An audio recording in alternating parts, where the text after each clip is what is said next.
Assalamualaikum warahmatullahi wabarakatuh. Perkenalkan, nama saya Wijayanti Dora dari Prodi PGSD NIM 2004011140138. Pada video ini saya akan menjelaskan tentang materi pada pertemuan 13, yaitu tentang wawasan Nusantara. Pasti kata wawasan Nusantara tidak asing bagi kita. Apa sih pengertian wawasan Nusantara? Di sini saya akan menjelaskan tentang itu. Pengertian wawasan Nusantara dibedakan menjadi dua arti secara etimologis dan terminologi.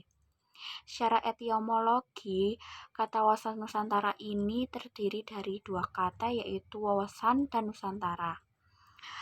Wawasan dari kata wawas yang artinya pandangan, dan kata Nusantara yang berasal dari kata nusa yang artinya yaitu kepulauan dan bangsa.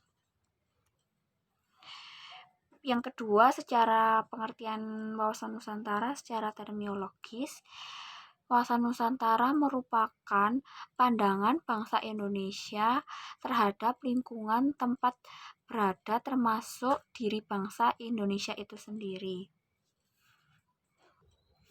Jadi dapat kita simpulkan bahwa wawasan Nusantara adalah cara pandang dan sikap bangsa Indonesia mengenai diri sendiri dan lingkungannya, dengan mengutamakan persatuan dan kesatuan bangsa serta kesatuan wilayah dalam penyelenggaraan kehidupan berbangsa, bermasyarakat, dan bernegara.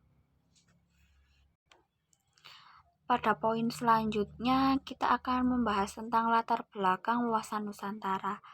Latar belakang wawasan Nusantara ini dibedakan menjadi tiga, yaitu secara historis, sosiologis, dan politis.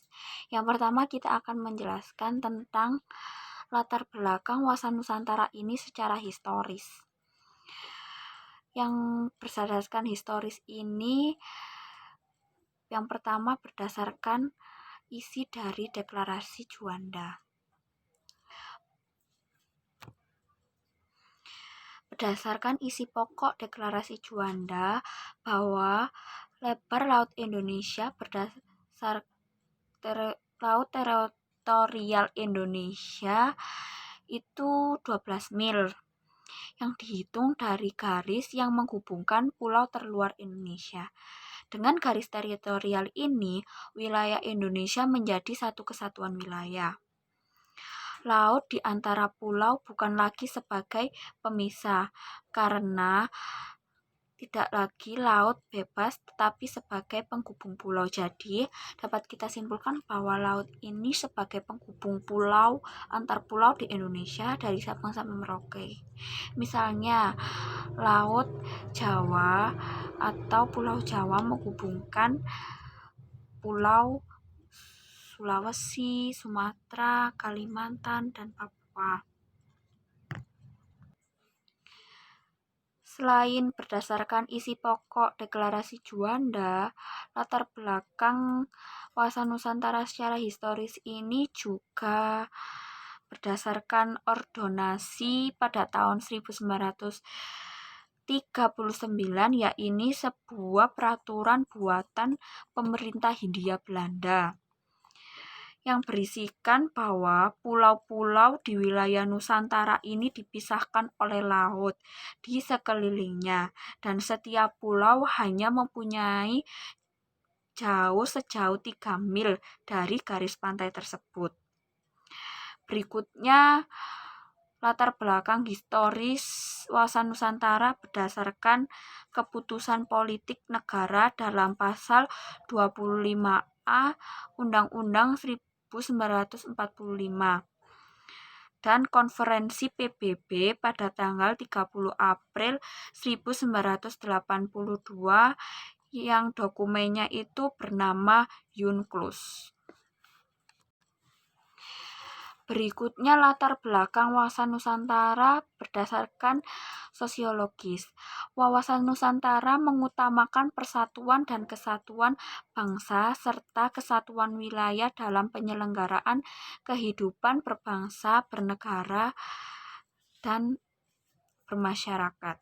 Yang melahirkan wawasan Nusantara ini yang dilatar belakangi oleh kondisi sosiologis masyarakat Indonesia itu sendiri. Kemudian yang ketiga, latar belakang politis wawasan Nusantara. Secara politis ini ada kepentingan nasional, bagaimana agar wilayah yang utuh dan bangsa yang bersatu ini dapat dikembangkan, dilestarikan, dan dipertahankan.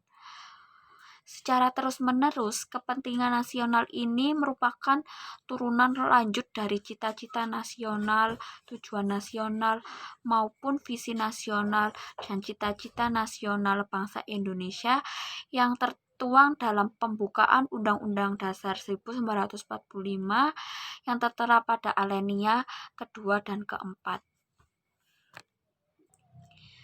Pada poin selanjutnya itu yaitu mendeskripsikan esensi dan urgensi wawasan Nusantara. Wawasan Nusantara tidak hanya berpandangan keutuhan wilayah saja, tetapi juga persatuan bangsa. Bangsa Indonesia dikenal sebagai bangsa heterogen yang ditandai dengan keragaman suku, budaya, agama, ras yang terpencar dari Sabang hingga Merauke. Poin selanjutnya yaitu perwujudan Kepulauan Nusantara sebagai satu kesatuan politik. Pada perwujudan ini, wawasan Nusantara dalam kehidupan politik akan menciptakan iklim penyelenggaraan negara yang sehat dan dinamis. Hal tersebut tampak dalam wujud pemerintahan yang kuat, aspiratif, dan terpercaya yang dibangun sebagai penyelemahan kedaulatan rakyat. Jadi, dalam implementasi wawasan Nusantara dalam kehidupan politik ini tampak pada pemerintahan Indonesia ini semakin kuat, yaitu tidak terpengaruh oleh pemerintahan negara lain. Berikutnya perwujudan Kepulauan Nusantara sebagai satu kesatuan ekonomi. Pada poin ini, implementasi wawasan Nusantara dalam kehidupan ekonomi akan menciptakan tatanan ekonomi di Indonesia yang benar-benar menjamin pemenuhan dan peningkatan kesejahteraan dan kemakmuran rakyat secara adil dan merata. Jadi, kesenjangan sosial dapat teratasi pada perwujudan Kepulauan Nusantara sebagai satu kesatuan ekonomi pada aspek wawasan Nusantara ini. Dan kesejahteraan masyarakat dapat terpenuhi. Selanjutnya, perwujudan Kepulauan Nusantara sebagai kesatuan dalam aspek sosial budaya. Ya, pada implementasi wawasan Nusantara dalam kehidupan sosial budaya akan menciptakan kehidupan masyarakat yang rukun dan bersatu tanpa membedakan suku, ras, agama, budaya, golongan berdasarkan status sosial. Jadi kan di Indonesia ini terdapat berbagai macam suku, budaya, agama. Dengan begitu kita tidak akan dengan melakukan hal tersebut kita tidak akan membeda-bedakan seperti teman yang berbeda agama, berbeda ras, kita tidak akan mengolok-ngolok dan perbedaan budaya kita akan saling menghormati. Yang terakhir, perwujudan Kepulauan Nusantara sebagai satu kesatuan pertahanan dan keamanan. Pada aspek ini, implementasi wawasan Nusantara dalam kehidupan pertahanan dan keamanan akan menumbuhkan rasa kesadaran cinta tanah air dan bangsa yang membentuk sikap warga negara ini menjadi bela negara sikap bela negara pada tiap warga negara Indonesia. Jadi warga Indonesia ini akan menambah kesadaran dalam cinta tanah air, rasa nasionalisme, mencintai produk dalam negeri. Kita sebagai generasi muda juga harus mencintai produk dalam negeri, menumbuhkan rasa patriotisme dan nasionalisme dalam kehidupan berbangsa dan bernegara. Sekian dari video saya pada materi wawasan Nusantara ini. Jika ada salah kurangnya mohon dimaafkan karena kita saling belajar. Demikian dari saya. Wassalamualaikum warahmatullahi wabarakatuh.